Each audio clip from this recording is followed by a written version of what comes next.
जय हिंद बच्चों। कैसे हैं आप सब? आशा करती हूँ खूब स्वस्थ मस्त होंगे आप लोग और खूब मन लगा के पढ़ाई कर रहे होंगे। तो अब आइए बच्चों, हम लोग प्रश्न उत्तर की श्रृंखला में क्वेश्चन नंबर 2 पे आ गए हैं। यहाँ से हम क्वेश्चन को हल करना, समझना, डिस्कशन करना प्रारंभ करते हैं। यह सीखने सिखाने की प्रक्रिया बच्चों निरंतर जारी रहेगी। आपको सब जब तक सफल नहीं बना लेंगे, आपके परीक्षा तक हम यूं ही आपके साथ लगे रहेंगे और आप भी हमारे साथ ऐसे जुड़े रहिए और निरंतर पढ़ते रहिए। तो आइए बच्चों, अब हम क्वेश्चन नंबर 102 को देखते हैं। देखिए यहाँ पर शुक्लोत्तर युग की 2 प्रमुख नाटककारों के नाम लिखिए बच्चों। देखिए मोस्ट इंपॉर्टेंट यहाँ पर दिया भी है। तो ये शुक्लोत्तर युग के हैं कौन? धर्मवीर भारती और मोहन राकेश। तो ये कौन है बच्चों? तो ये ध्यान दीजिएगा, मोहन राकेश। अरे ये क्या नाम है? नाटककार, नाटक की बात हो रही है बच्चों। तो ये नाटककार हैं। आखिरी चट्टान इनके नाटक है। नेक्स्ट क्वेश्चन पे, क्वेश्चन नंबर 103 पे आते हैं बच्चों। देखिए, हिंदी नाटक के विकास के कार्यक्रम का विभाजन कितने भागों में किया जा सकता है? हिंदी नाटक के विकास के कार्यक्रम का विभाजन, तो देखिए बच्चों कितने भागों में किया जा सकता है। क्योंकि आप जानते हैं कि नाटक का विकास तो भारतीय युग से ही हुआ है, तो इसको कुल 5 भागों में कर सकते हैं। हिंदी नाटक के विकास का कार्यक्रम बच्चों, कार्यक्रम का विभाजन 5 भागों में किया जा सकता है। पहला तो पूर्व भारतेंदु काल के पूर्व से, क्योंकि किसी भी शुरुआत की हमने पहले भी जिक्र किया है बच्चों की तुरंत उसी फिक्स डेट में नहीं होती, उसके कुछ साल पहले और कुछ साल बाद तक रहती है। तो भारतेंदु के पूर्व का काल जो कि 1643 से 1866 तक है, इसको ले सकते हैं। फिर भारतेंदु युग आता है तो 1867 से, देखिए 1850 में भारतेंदु जी का जन्म होता है और 1867 से 1904 तक भारतेंदु काल मान लिया जाता है। कहीं कहीं पर 1900 तक ही माना जाता है, कहीं कहीं पर 1850 से 1900 तक माना जाता है। अब देखिए यहाँ पर 1867 लिखा हुआ है, 1904 लिखा हुआ है, तो ऐसे बच्चों थोड़ा सा डेट आगे पीछे रहेगा, तो इसके लिए डेट के लिए आप टेंशन ना लीजिएगा। अब उत्तर भारतेंदु काल मतलब भारतेंदु युग के बाद का बात है।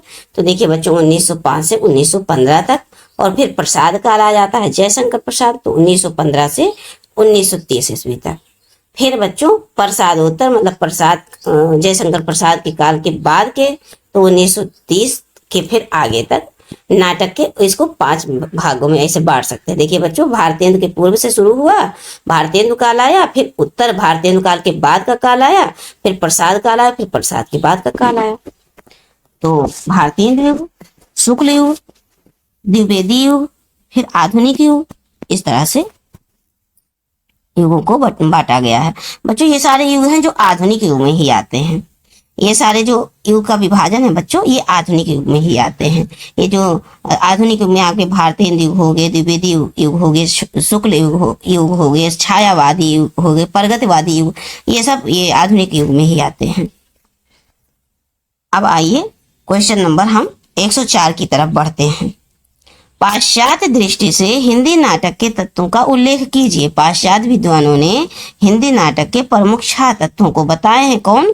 कथा वस्तु, देश काल, हिंदी नाटक की बात हो रही है बच्चों। 6 प्रमुख तत्व है क्या? कथा वस्तु होना चाहिए, देश काल, देश और उसका काल विभाजन होना चाहिए, उद्देश्य होना चाहिए नाटक लिखने का, भाषा शैली उसकी निश्चित होनी चाहिए, चरित्र चित्रण भी होना चाहिए, और कथोपकथन, कहानी का नाटक करने के लिए उसका कथोपकथन होना चाहिए। क्वेश्चन नंबर 5 पे चलते हैं बच्चों। जयशंकर प्रसाद के नाटकों के प्रमुख विषय कौन कौन से रहे हैं?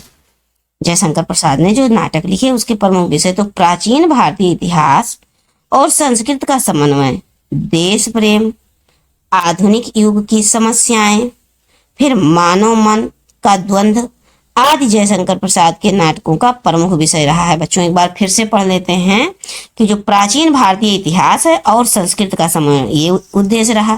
फिर देश के प्रति प्रेम को के लोगों को जागरूक करना था। फिर जो वर्तमान युग में, जो आधुनिक युग में जो समस्याएं चल रही थी समाज में, उसके बारे में दिखाया गया इनके नाटक में। फिर मानव का जो मन है, मानव के मन में जो द्वंद्व कई प्रकार के उत्पन्न होते रहते हैं, हर दूसरे क्षण बदलते रहते हैं, तो उनके बारे में इन्होंने, यही इनके नाटक का उद्देश्य रहा। अर्थात ये अपने नाटक में इन्हीं सबको इन्होंने समावेश किया है और जनता पढ़ के और इसके प्रति जागरूक हुए हैं। अब आइए बच्चों क्वेश्चन नंबर 6 की तरफ हम लोग चलते हैं। किसी एक नाटक का नाम लिखिए। वर्तमान युग के 2 प्रमुख नाटकों के नाम लिखिए। 2 तरह से क्वेश्चन पूछ लिया बच्चों। विष्णु प्रभाकर और लक्ष्मी नारायण मिश्र वर्तमान युग के 2 प्रमुख नाटककार हैं। कौन कौन बच्चों? विष्णु प्रभाकर और लक्ष्मी नारायण मिश्र। फिर आइए बच्चों क्वेश्चन नंबर 107 की तरफ। देखिए बच्चों, थोड़ा थोड़ा पढ़ते हुए हम लोग कहाँ पहुंचे? 107 पे आ गए। इससे हमें ये सीख मिलती है, ये धारणा हमारे मस्तिष्क में छपती है कि हम थोड़ा थोड़ा ही पढ़ेंगे तो एग्जाम तक हमारे सारे सिलेबस कंप्लीट होंगे और बहुत ही अच्छे से कंप्लीट होंगे। अभी हम सिर्फ पढ़ रहे हैं। मात्र एक बार पढ़ने से सिर्फ अवधारणा हमारे मस्तिष्क में बनती है कि क्या है नाटककार। नाटककार से संबंध किस प्रकार से क्वेश्चन पूछे जा सकते हैं एग्जाम में, ये एक प्रकार का अवधारणा बना, मात्र लर्न नहीं हुआ है हमेशा के लिए। लर्न अब आपको याद कब होगा? जब आप इसको निरंतर पढ़ते रहेंगे, निरंतर सुनते रहेंगे। कम से कम 2 से 3 बार वीडियो सुनिए। उसके बाद इंपॉर्टेंट चीजें कॉपी में भी नोट करिए। भले आपके पास किताब में लिखा हो तो भी आप उसको कॉपी में नोट करिए, क्योंकि आपकी खुद की हैंड राइटिंग होगी। प्लस इसी के माध्यम से बहाने आपका जो हाथ है, लिखने की प्रैक्टिस बनी रहेगी हाथ पर, और जल्दी जल्दी लिखने के बावजूद भी आप सुंदर हैंड राइटिंग में लिख पाएंगे परीक्षा के समय। तो क्वेश्चन नंबर 7 देखिए क्या कह रहा है बच्चों कि हिंदी साहित्य के कुछ प्रमुख ऐतिहासिक नाटककारों तथा उनके द्वारा रचित एक एक नाटक का नाम लिखिए। हिंदी साहित्य के प्रमुख ऐतिहासिक नाटककार एवं उनकी एक एक रचना। मोहन राकेश लहरों के राजहंस, प्रताप नारायण मिश्र हठी हमीर, धर्मवीर भारती अंधायु, भारतेंदु हरिश्चंद्र सत्य हरिश्चंद्र। अब आइए बच्चों क्वेश्चन नंबर 108 पे चलते हैं। वीर हरदौल नाटक की रचना किस नाटककार के द्वारा की गई है? वीर हरदौल की बात हो रही है। नाटक की रचना वियोगी हरि। वीर हरदौल, बा से वीर, बा से वियोगी, बा से वीर, ऐसे लिंक कर सकते हैं बेटा थोड़ा याद करने के लिए। बा से वीर हरदौल और बा से वियोगी हरि। देखिए हरदौल में भी हा है और हरि में भी हा है, ऐसे भी लिंक कर सकते हैं। प्रताप नारायण मिश्र द्वारा रचित एक नाटक कोई लिखिए। तो भारत दुर्दशा इन्होंने भी लिखा है वही नाटक, और वही नाटक भारतेंदु हरिश्चंद्र ने भी लिखा है बच्चों, याद रखिएगा। जब प्रताप नारायण मिश्र का नाम लेंगे तब भी भारत दुर्दशा नाटक का नाम ले लिए, या भारतेंदु हरिश्चंद्र तब भी आप भारत दुर्दशा लगा देंगे, गलत नहीं होगा, क्योंकि दोनों ने नाटक ही लिखा है। अब आइए बच्चों 110 पे चलते हैं। प्रेमचंद द्वारा रचित 2 नाटक। तो प्रेमचंद द्वारा रचित 2 नाटक हैं बच्चों, प्रेम की बेदी, करबला। ये करबला आपका नाटक है। और प्रेम की बेदी, प्रेम की बेदी प्रेम की बेदी में ये देखिए प्रेमचंद छिपे ही हैं। और करबला इनका महत्वपूर्ण मतलब प्रसिद्ध नाटक है। मतलब लगभग सब लोग याद किए रहते हैं, नहीं भी याद है तो आप बार बार दोहराते रहेंगे, याद हो जाएगा। आप जीवन परिचय, किसी भी जीवन परिचय को उठाइएगा बच्चों, अगर आपके सिलेबस में है प्रेमचंद जी, और उस जीवन परिचय में जितने सारे नाटक कहानी रचनाएं लिखी, बस उसी को बार बार याद कर लीजिए, सारे क्वेश्चन सॉल्व हो जाएंगे। अब आइए बच्चों क्वेश्चन नंबर 111 की तरफ हम लोग बढ़ते हैं। जयशंकर प्रसाद हिंदी नाटककारों में अपनी विशिष्ट भूमिका रखते हैं। इनके द्वारा रचित प्रमुख नाटकों के नाम लिखिए। तो अजातशत्रु हो गया, एक घूंट हो गया, ये तो एकांकी है बच्चों, नाटक नहीं है एक घूंट, ये एक घूंट एकांकी है। चंद्रगुप्त हो गया, ध्रुव स्वामी हो गया, राजश्री हो गया, स्कंदगुप्त हो गया, ये सब इनके नाटक हैं। अब आइए बच्चों ये देखिए, छद्म योगिनी के रचनाकार का नाम बताइए। तो योगिनी योगी, योगिनी योगी बच्चों, योगिनी योगी, ये देखिए ऐसा पकड़ लीजिए, योगिनी योगी, वियोगी हरि, छद्म योगिनी। तो छद्म योगिनी के रचनाकार का नाम बच्चों वियोगी हरि है।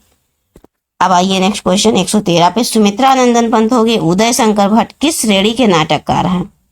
सुमित्रानंदन पंत और उदय शंकर भट्ट। तो सुमित्रानंदन भट्ट और उदय शंकर भट्ट, सुमित्रानंदन पंत बच्चों और उदय शंकर भट्ट रेडियो नाटककारों की श्रेणी के नाटककार हैं। अब आइए बच्चों देखिए, मोस्ट इंपॉर्टेंट भी है, कई सालों में आया भी है जयशंकर प्रसाद के नाटक। स्कंदगुप्त, चंद्रगुप्त, अजातशत्रु, कामना, प्रायश्चित, ये सब इनके नाटक हैं, बार बार रिवीजन करना पड़ेगा। अंधायु के रचनाकार हैं तो आप जानते हैं धर्मवीर भारती, अंधायु। नहुस, गोपाल चंद्र गिरधर दास, ये भारतेंदु हरिश्चंद्र जी के पिता हैं, ये पहला नाटक है बच्चों। धर्मवीर भारती द्वारा लिखित किसी एक घटना का नाम, एक नाटक का नाम लिखिए बच्चों। धर्मवीर भारती का हो तो नदी प्यासी थी। धर्मवीर भारती कहते हैं कितने हास्य व्यंग की बात है बच्चों की, जहां पर पानी ही पानी है वो भी प्यासी है। कौन? नदी प्यासी है। और ये कहनी अनकहनी पर ध्यान नहीं देते हैं। कहनी अनकहनी इनकी कहानी है।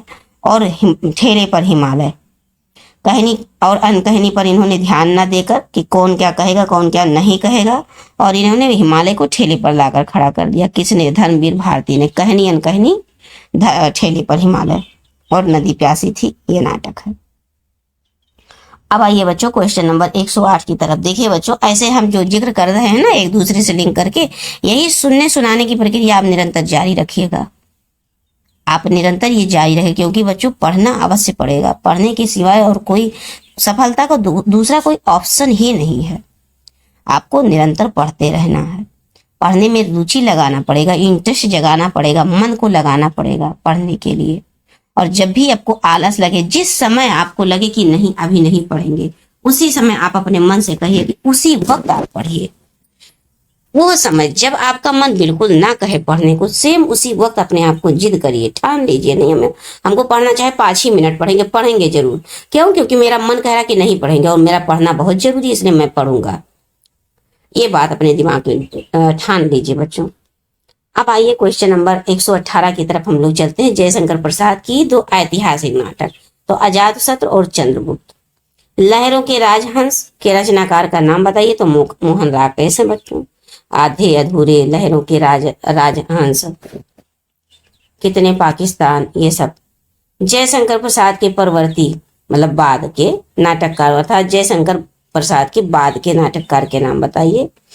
तो जयशंकर प्रसाद के बाद के नाटककार में बच्चों राम कुमार वर्मा आते हैं, सेठ गोविंद दास आते हैं, लक्ष्मी नारायण मिश्र और सुरेंद्र वर्मा और हरि कृष्ण प्रेमी, मोहन राकेश, ये सब जयशंकर प्रसाद के समय के कवि, प्रसाद के बाद के कवि हैं। अब आइए बच्चों नेक्स्ट क्वेश्चन पे हम लोग चलते हैं। Question number 121। उदय शंकर भट्ट किस विधा के प्रमुख लेखक हैं? उदय शंकर भट्ट नाटक विधा के प्रमुख लेखक हैं। कृष्णा अर्जुन युद्ध नाटककार के रचनाकार कौन है? मतलब कृष्णा अर्जुन युद्ध जो नाटक है इसके रचनाकार कौन है बच्चों? तो कृष्णा अर्जुन युद्ध नाटककार के रचनाकार माखन लाल चतुर्वेदी जी हैं। आगे देखिए बच्चों question number 123। Radio, Hindi radio नाटककारों के नाम बताइए। तो अभी फिर आगे भी पिछले बार भी अभी जिक्र हुआ है जस्ट बच्चों। बेशड़ो प्रभाकर, उपेंद्र नाथ अस्क, उदय शंकर भट्ट, सुमित्रानंदन पंत, अमृतलाल नागर, मोहन राकेश, ये सब हिंदी रेडियो के नाटककारों की श्रेणी में उल्लेखनीय है। अब एकांकी से संबंधित क्वेश्चन बनेंगे बच्चों। यहाँ पर ये खासियत सबसे बड़ी है कि जो भी क्वेश्चन बन रहे हैं बच्चों, किसी एक ही टॉपिक को लेकर निरंतर कई प्रकार से क्वेश्चन बन रहे हैं कि आप देख लीजिए। अगर एकांक नाटक से क्वेश्चन बन रहे हैं तो कैसे कैसे क्वेश्चन पूछे जा सकते हैं, ये आपको अवगत कराया जा रहा है। और उसके बाद अब इसको आपको याद करते हुए अपने आपको परीक्षा के लिए एकदम तैयार कर लेना है। अब आइए बच्चों एकांकी की तरफ। क्वेश्चन नंबर 124 यहाँ पर कह रहे हैं, क्या कह रहे हैं कि एकांकी का अर्थ बताइए, जो कि हमने थ्योरी में आपको बहुत अच्छे से समझा दिया है बच्चों। एकांकी क्या है? तो एक ही अंक में समाप्त हो जाने वाले नाटक को बच्चों एकांकी कहते हैं। Question number 125। नाटक और एकांकी के मध्य अंतर स्पष्ट कीजिए। नाटक और एकांकी में निम्नलिखित अंतर है बच्चों। नाटक में विविध अंक होते हैं जबकि एकांकी में एक ही अंक होता है। नाटक में विविध अंक होते हैं जबकि एकांकी में एक ही अंक होता है। नाटक में एक मुख्य तथा कथा, नाटक क्या है उसमें एक विशेषताएं, देखिए अंतर डिफरेंस दोनों देख लीजिए बच्चों यहीं पर ध्यान से। इसमें क्या कह रहा है कि नाटक और एकांकी में दोनों में अंतर स्पष्ट कीजिए। तो देखिए बच्चों, पहला, नाटक में विविध अंक होते हैं, मतलब कई अंक होंगे, लेकिन एकांकी में क्या होता है? एक ही अंक होते हैं। दूसरा डिफरेंस क्या है? नाटक में एक मुख्य कथा तथा अनेक अंतः कथाएं होती हैं जबकि एकांकी में एक ही घटना, एक घटना पर ही आधारित होती है पूरी एकांकी। ठीक है बच्चों, पूरी एकांकी एक ही घटना पर आधारित होती है। ये देखिए।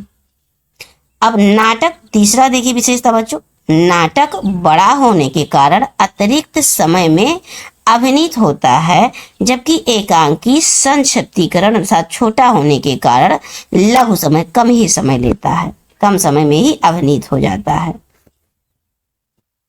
अर्थात इसमें अधिक समय लगता है नाटक में को अभिनय करने में अधिक समय लगता है और एकांकी को अभिनय करने में कम समय लगता है, यही बताना चाहते हैं।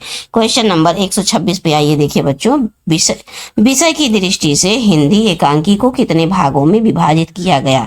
तो विषय के आधार पर हिंदी एकांकी के निम्नलिखित भेद हैं। विषय के आधार पर कह रहा बच्चों, तो हिंदी की एकांकी के बहुत सारे भेद हैं, कई भेद हैं बच्चों, ये लगभग 6 भेद हैं। देखिए, राजनैतिक स्तर पर होता है एकांकी, ऐतिहासिक स्तर पर होता है एकांकी, तथ्य परक जो सत्य घटना पर आधारित एकांकी होता है, सामाजिक स्थितियों को दर्शाने के लिए एकांकी होता है, पौराणिक कथाओं को बताने के लिए एकांकी होता है, सांस्कृतिक घटना को दर्शाने के लिए एकांकी होता है, किसी चरित्र को चारित्रिक करने के लिए एकांकी होता है। अब आइए बच्चों क्वेश्चन नंबर 7 पे चलते हैं और 127 पर बच्चों, एकांकी में प्रयुक्त तत्वों का वर्णन कीजिए। एकांकी में प्रयुक्त तत्व निम्नलिखित हैं: कथा वस्तु, पात्र व चरित्र चित्रण, संवाद, भाषा शैली, देश काल तथा वातावरण, उद्देश्य। अब आइए बच्चों क्वेश्चन नंबर 128 पे चलते हैं, दीपदान एवं नए मेहमान। दीपदान एवं नए मेहमान एकांकी के रचनाकार हैं। दीपदान, नए मेहमान एकांकी के रचनाकार कौन है बच्चों? राम कुमार वर्मा, उदय भट्ट। ध्यान दीजिएगा, दीपदान और नए मेहमान, राम कुमार वर्मा, उदय शंकर भट्ट। अब आइए बच्चों क्वेश्चन नंबर 129 पे चलते हैं।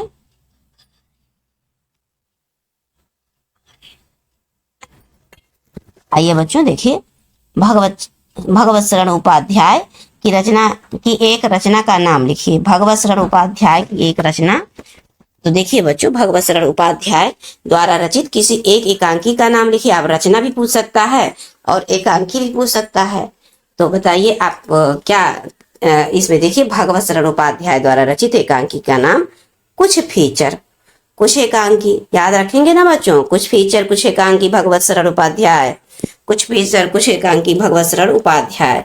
आइए बच्चों क्वेश्चन नंबर 130 पे चलते हैं, हिंदी एकांकी के प्रमुख एकांकीकारों के नाम बताइए। तो हिंदी एकांकी के प्रमुख एकांकीकार कौन है बच्चों? जयशंकर प्रसाद हैं, डॉक्टर राम कुमार वर्मा है, विष्णु प्रभाकर है, लक्ष्मी नारायण मिश्र हैं, जगदीश चंद्र माथुर और मोहन राकेश है बच्चों।